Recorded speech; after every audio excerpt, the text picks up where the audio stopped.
I had had a traumatic childhood with a very abusive narcissistic mother.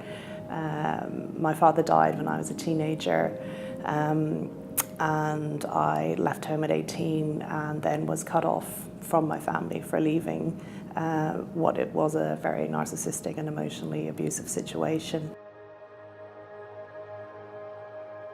I was diagnosed with major depression. It was often referred to by clinicians as a bucket depression, where I'd basically, inside is a bucket and it had filled and filled and filled and then tipped over. So there was no one real trigger, but it was a combination of life events.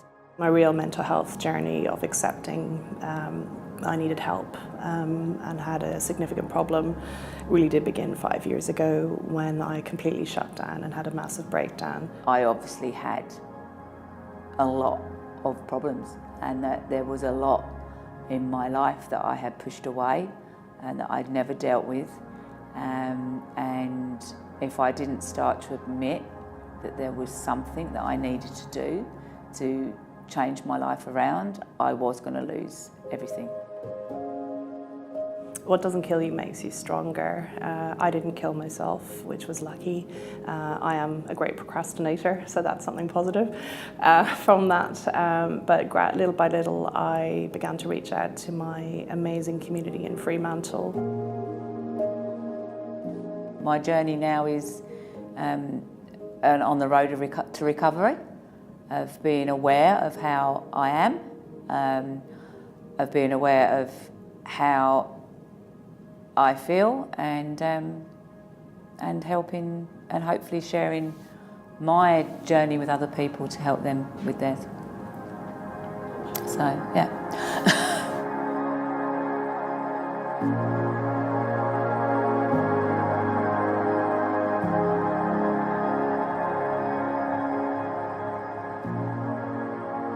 It's not our role to become involved in the clinical management or the advocacy. We're really like a special visitor.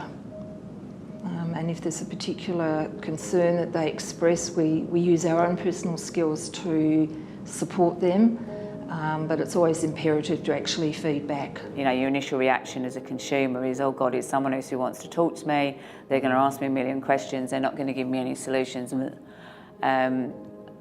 But when I sit down and you know, say, yeah, I was on this ward, and you know, and I've been on this journey. I'm still on this journey, and you know, and yeah, and it's really, I share my experience, but it's also an opportunity for the consumer to share their experience with someone who gets it, with someone who's been in the, you know, felt like they're locked in a cupboard or stuck at the bottom of the ocean and not able to breathe.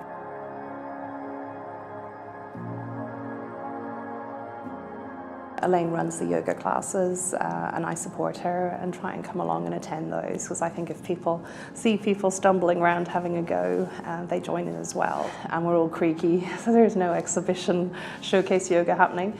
Bringing in something that I totally discounted as something that wasn't for me, and being able to share that with people and getting it into the hospital was, I think, is my biggest, yeah, it's the biggest achievement.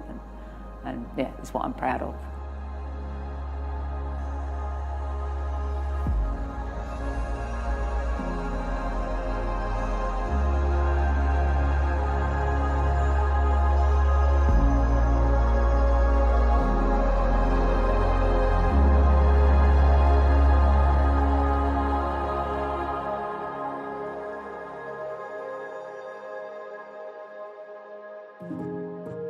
It's actually been very exciting to see the recognition of the value of involving consumers and carers within the mental health service.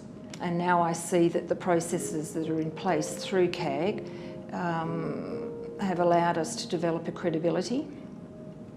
And that credibility is not only important for us personally, because we do volunteer our time, but it's also important in regards of the consumer carer base that we interact with, that nationally consumer participation is seen as a vital part of the overall management of somebody with a mental health condition. I just hope in some small way I can be a voice on the CAG and in my community and give back and eventually maybe do a 1-hour show on mental health and talk further about this while making people laugh and make them think.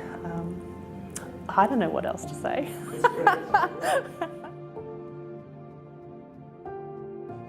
Something extra, something different, a different face, nice for people who don't have visitors, to have someone come and sit down and chat. Just to give that to the consumers.